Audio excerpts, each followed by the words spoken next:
एक बार की बात है।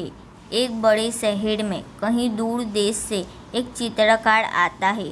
उसके देश में उस चित्रकार को उसके काम के लिए जाना जाता है, यानी कि उसके देश के लोगों के हिसाब से वह चित्रकार अपने काम में कोई भी गलती नहीं करता है।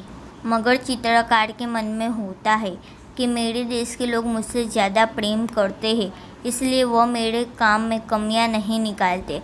अगर लोग कमियां निकालेंगे ही नहीं तो मैं उनमें इम्प्रूवमेंट कैसे लाऊंगा। बस यही सोचकर वह चित्रकार अपने एक करीबी मित्र के साथ किसी और देश में अपनी कला का प्रदर्शन करने के लिए चला आता है। उस देश के एक शहर में वह एक बहुत सुंदर और बहुत बारीकी से बनाई हुई अपनी बेहतरीन चित्रों में से एक चित्र को ऐसी जगह पर रख देता है जहां बहुत लोगों की आवाजाही होती है, और उसके नीचे लिख देता है, जिसको भी इस चित्र में जहां भी कमी नज़र आए वहां पर मार्किंग कर दे, और वो वहां से चला जाता है।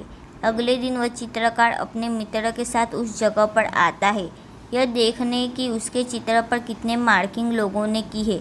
लेकिन वह देखकर शॉक हो जाता है, क्योंकि अब उसका चित्र वह चित्र नहीं रहा जो उसने रखा था, बल्कि सैकड़ों मार्किंग किया हुआ एक भद्दा चित्र बन चुका होता है।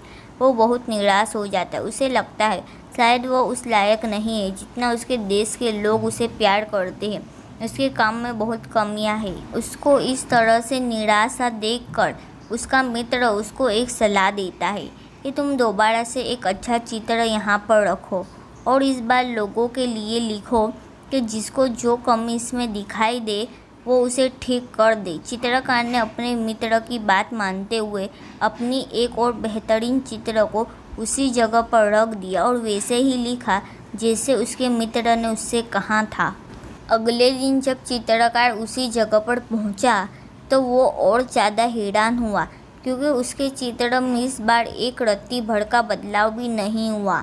उसे यह समझ में आ गया कि लोगों के लिए दूसरों में गलतियां निकालना बहुत आसान होता है, लेकिन उन्हीं गलतियों को सही करने का काम बहुत कठिन होता है, और ऐसे काम में कोई इंटरेस्ट भी नहीं रखता।